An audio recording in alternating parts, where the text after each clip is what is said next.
شیعہ سے جب کوئی نکاح کا پروگرام ہو تو کیسے باقاعدہ کسی دارالفتہ سے پہلے فتویٰ لیں. سمجھ میں آ رہی ہے بات؟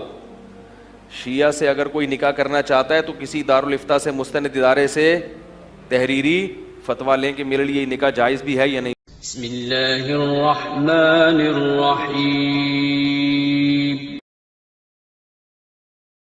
حضرت جنید بغدادی انہوں نے کہا کیوں جا رہے ہیں؟ انہوں نے کہا میں تو سمجھتا تھا آپ بہت بڑے بزرگ ہیں، تو میں نے تو کوئی کرامت دیکھی نہیں، آپ کوئی گنجے کے سر پہ ہاتھ پھیرا ہو، بال اگائے ہوں، کسی کو پھونک لگائی ہو ٹھیک ہو گیا ہو. آپ تو ہماری طرح کے صبح پراٹھے کھاتے ہیں، انڈا کھاتے ہیں، اس کے بعد پھر اپنا عبادت کرتے ہیں یا جو بھی، تو ہماری طرح کے آدمی ہیں آپ، کچھ ہو ہی نہیں رہا. تو انہوں نے فرمایا مجھے اتنے عرصے میں کبھی سنت کے خلاف کوئی کام کرتے ہوئے دیکھا؟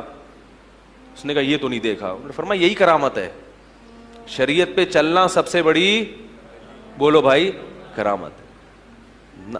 تو آج کل شریعت پہ کو فالو نہیں کیا جا رہا، اور یہ کرامتیں اور قصے اور یہ ان چیزوں پر جو ہے وہ دین کا مدار رکھا ہوا ہے.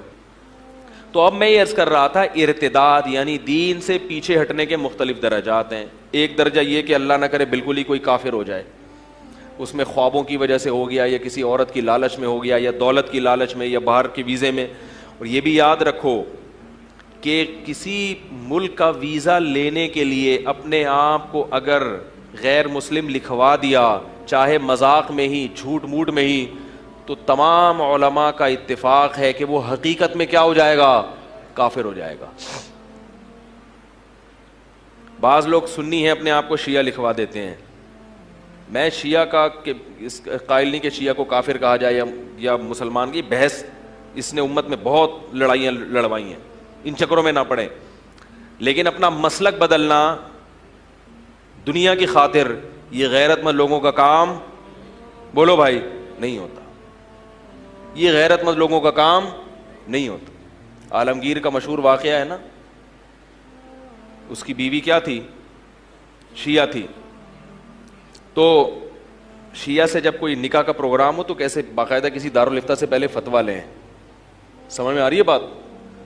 شیعہ سے اگر کوئی نکاح کرنا چاہتا ہے تو کسی دارالفتہ سے مستند ادارے سے تحریری فتویٰ لیں کہ میرے لیے یہ نکاح جائز بھی ہے یا نہیں. وہ اس کے عقائد کی تفصیل جاننے کے بعد فتویٰ دیں گے.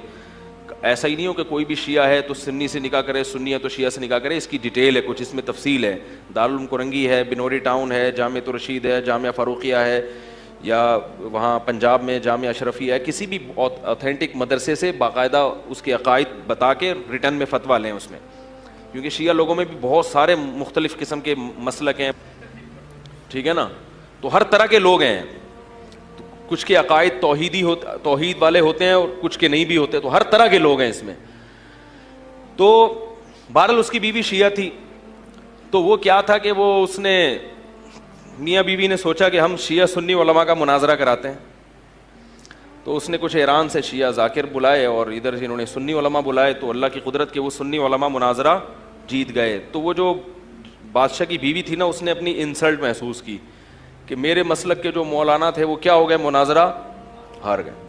تو اس کو بڑا افسوس ہوا کہ میں تو آپ کی محبوبہ ہوں اور آپ نے میری انسلٹ کی ہے. اس زمانے میں تو فارسی میں ہوتی تھی جو بھی ہوتی تھی، آج کل انگلش میں کیا کہتے ہیں اس کو؟ انسلٹ کیا، بے عزتی کی ہے. ایک طرف مجھے کہتا ہوں میں محبوبہ ہوں اور دوسری طرف آپ نے کیا کی ہے؟ انسلٹ. تو بادشاہ نے بیوی کا کہا کہ دیکھو میں نے تمہیں اپنا دل دیا ہے، اپنا ایمان، بولو نا یار. دیکھو اسلام میں عیسائی لڑکی سے نکاح کی بھی اجازت ہے، لیکن قرآن نے جہاں عیسائی عورت سے نکاح کی اجازت دی، نیچے اسی آیت میں کیا کہا قرآن میں؟ وَمَن يَكْفُرْ بِالْإِيمَانِ فَقَدْ حَبِطَ عَمَلُهُ. جو اپنا ایمان بیچ ڈالے گا اس کے اعمال میں برباد کر دوں گا اور آخرت میں اس کا کوئی حصہ نہیں ہوگا. اللہ نے بتا دیا کہ تمہیں عیسائی عورت سے نکاح کی اجازت دی جا رہی ہے، ایمان بیچنے کی اجازت، بولو بھائی، نہیں دی جا رہی. اس کو بتا دو پہلے میں مسلمان ہوں، میں مسلمان ہی رہوں گا، آپ کے ساتھ چرچ، بولو نا یار، نہیں. اور یہ بھی اجماع ہے اس پر کہ بچے بھی کیا ہوں گے؟ مسلمان ہوں گے. بچے بھی چرچ نہیں جائیں گے، مسجد جائیں گے، چلہ لگائیں گے، سروزہ لگائیں گے.